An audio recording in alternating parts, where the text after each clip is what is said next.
یہ ساری بلڈنگیں تھیں، لیکن ساری بہت بڑی بڑی بلڈنگیں گرا دی گئیں.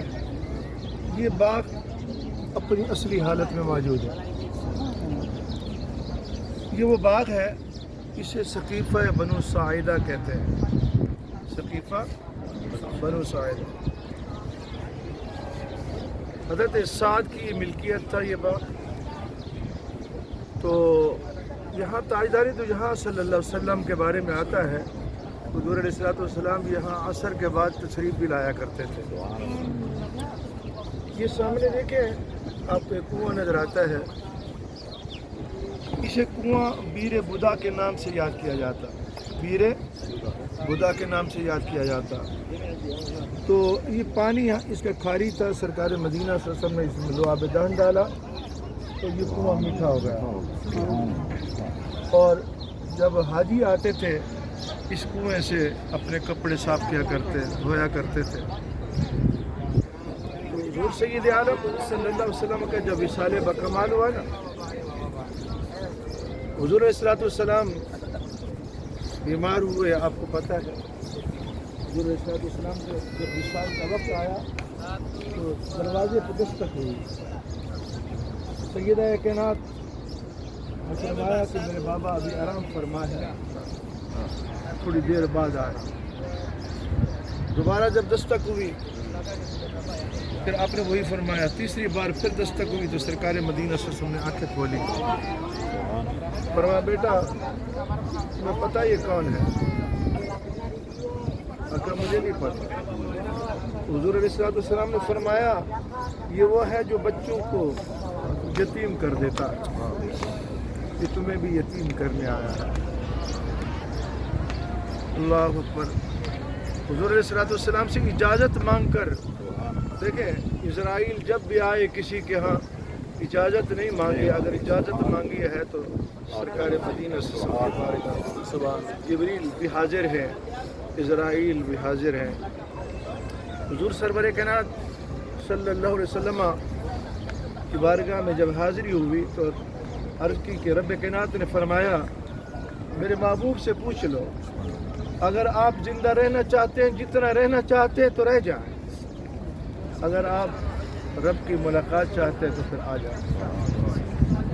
حضور علیہ السلام نے رب کی ملاقات کو پسند کیا، یہاں تک کہ سرکار دو عالم صلی اللہ علیہ وسلم کو اس وقت بھی اپنی امت یاد آئی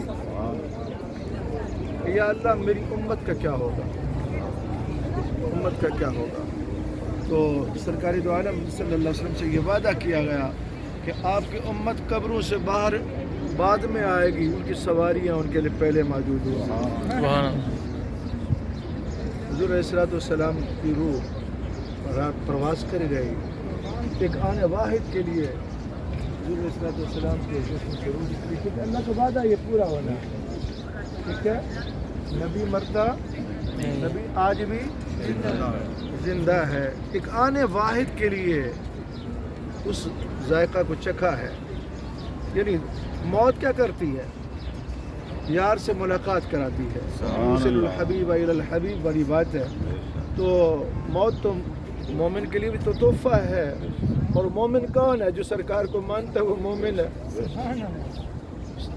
اور سرکار مدینہ صلی اللہ علیہ وسلم کے بارے میں ہے نا، قرآن کریم میں خلق الموت والحیات لیبلوکم ایکم احسن عملا.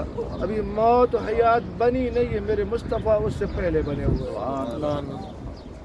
جب حضور علیہ السلام کا وصال بکمال ہوا نا تو صحابہ میں عجیب سی کیفیت دوڑ گئی. اچھا، کوئی کہنے لگا کہ حضور علیہ السلام کو دفن کیا جائے یا نہ کیا جائے. یہ بھی مسئلہ کھڑا ہوا کہ حضور قبر میں مطلب لٹایا جائے یا حضور علیہ السلام کو سجا کر رکھ دیا جائے. دوسری رائے یہ تھی کہ حضور علیہ السلام کو بیت المقدس میں یا کعبۃ اللہ کے اندر ہی دفن کیا جائے.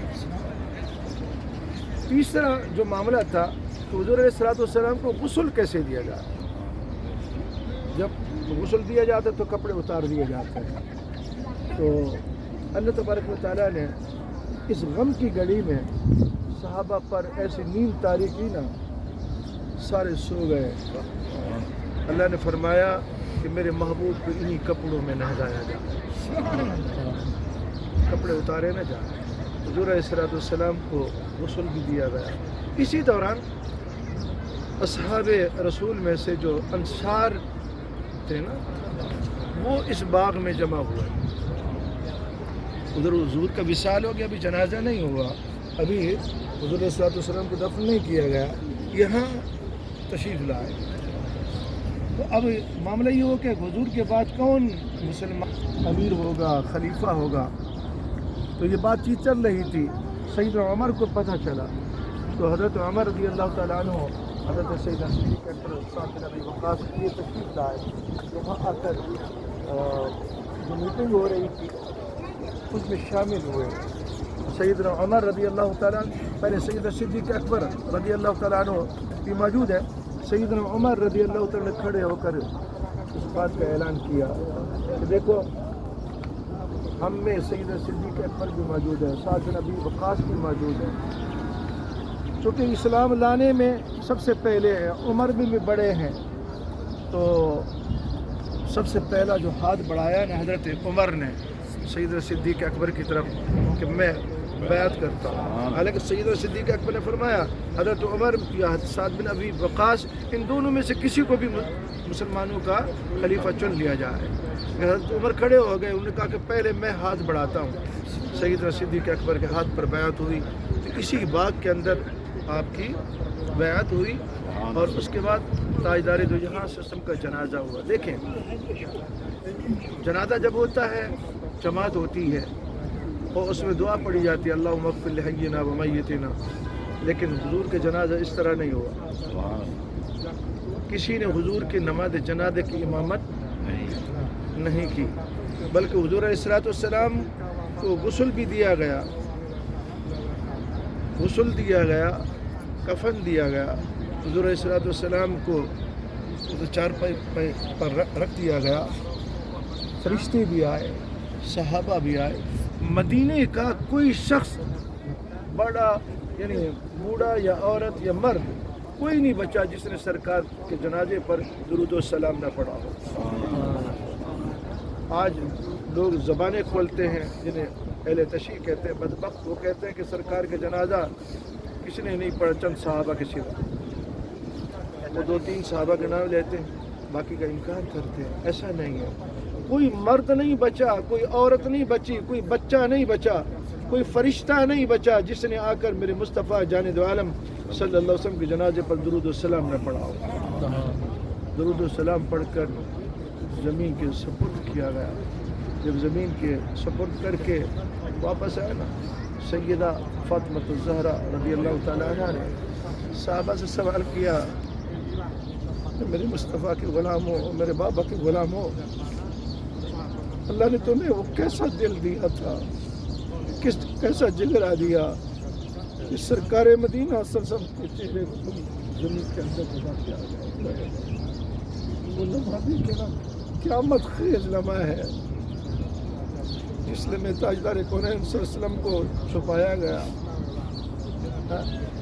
آج تک ساری دنیا اسی محبوب کی دیوانی ہے۔ دنیا کے کونے کونے سے مرد، بچے، بوڑھے، عورتیں سب آ رہے ہیں، سب ایک ہی کے تو دیوانے ہیں۔ اللہ نے محبوب بنایا ہی ایسا ہے کہ ساری کائنات محبوب کی دیوانی ہے۔ آج کوئی کسی سے محبت کرتا ہے نا، اس محبت کی بنا بھی حضور ہے۔ آج ہم آپس میں محبت کرتے ہیں، جو حضور کا غلام ہے وہ ہمارے سر کا تاج ہے۔ جو اہل بیت پاک سے محبت کرتا ہے، رسول پاک صلی اللہ علیہ وسلم کے صحابہ کا احترام کرتا ہے، اس کے جوڑے ہم اپنے سر پر رکھنے کے لیے تیار ہیں۔ ہماری رشتہ داریاں، ہماری محبتیں یہی ہیں۔ یہ وہی ثقیفہ بنو ساعدہ، کیا نام ہے؟ میری بہنوں کو خوب اچھی طرح یاد ہونا چاہیے، ان کی عورتوں کو بھی یاد ہے۔ شیعہ جو ہے نا بھونکیں گے اس کو، ثقیفہ بنو ساعدہ کو بھونکتے ہیں کہ یہاں فیصلہ ہوا، حضرت علی کے خلاف ہوا، یہ ہوا، وہ ہوا، اور غدیر کیا نام ہے، خطبہ غدیر وہ بھول گئے. حالانکہ سرکار نے فرمایا من کنت مولا فاز علی مولا, جس کا میں مولا اس کے علی مولا. ہم کہتے ہیں علی ہمارے مولا ہے یار, علی ہمارے مددگار ہیں. سرکار نے یہ نہیں فرمایا کہ میرے بعد خلیفہ وہ ہوگا. خلیفہ سرکار نے خود اپنی حیات ظاہری میں جسے مسلح دیا اسے سیدنا صدیق اکبر کہتے ہیں. انہوں نے فرمایا جس جماعت میں سیدنا صدیق اکبر موجود ہے وہ مسلمانوں کی مسلح پر, میرے مسلح پر کھڑا نہیں ہو سکتا, کوئی اور کھڑا نہیں ہو سکتا. تو سرکار مدینہ صلی اللہ علیہ وسلم نے اپنا جانشین جسے مقرر فرمایا وہ سیدنا صدیق اکبر ہیں. حضور صلی اللہ علیہ وسلم کی بارگاہ میں ایک عورت آئی, ایک مسئلہ پیش کیا اور سرکار نے فرمایا آج نہیں پھر آنا. عرض کیا آقا اگر میں پھر آؤں تو آپ موجود نہ ہوں تو فرمایا پھر صدیق اکبر ہے نا. سبحان اللہ. تو سرکار نے اپنا جانشین انہیں دنیا میں حضور کے حیات ظاہری میں آپ نے مسلمانوں کو نمازیں پڑھائی ہیں.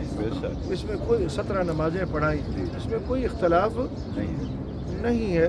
اب امت میں اختلاف پیدا کرنے کے لیے اس طرح کی باتیں کی جاتی ہیں.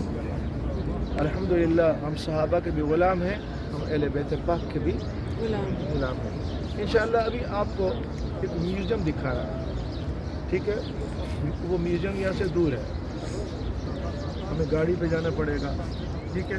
لیکن وہ چونکہ پیکیج میں شامل نہیں ہے, شیڈول میں شامل نہیں ہے, وہ اضافی ہے لیکن دیکھنے والا ہے. یعنی حضور علیہ السلام کی قبر انور, جب حضور کو غسل دیا کیسے غسل دیا, حضور کو کفن کیسے دیا, کعبہ پہلے کیسے تھا, پھر کیا کیا کیفیت اس کی بدلی, گنبد خضرا کیسے تھا, اور سیدہ عائشہ کا گھر, سیدہ فاطمہ زہرا کا گھر, امہات المومنین کے گھر, اس میں سارا دکھایا ہے. یہ تاریخ مکہ بھی ہے, تاریخ مدینہ بھی ہے. اگر آپ وہاں ٹکٹ بھی لیتے ہیں, اگر آپ حضرات میں چلنا ہے تو آگے گاڑی کر لیتے ہیں اور چلیں گے. قسمت میں ہے دیکھنا, ویسے تو ہزاروں ہم خرچ کر دیتے ہیں.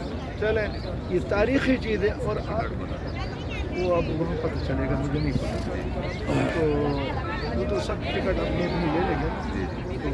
تو وہاں وہ سارے ہم خود بھی ہوں گے, گائیڈ کریں گے, وہاں گائیڈ بھی ہوتے ہیں. ساری تاریخ ہے, ایک کمال تاریخ ہے. تو وہ دیکھیں گے تو آپ کو بڑا لطف آئے گا. اکثر لوگ وہاں نہیں جاتے, تو اگر آپ چونکہ آج ٹائم مل گیا تو اگر آپ بولے تو چلتے ہیں, گاڑی کر لیتے ہیں, کچھ جو چلنا چاہتا ہے.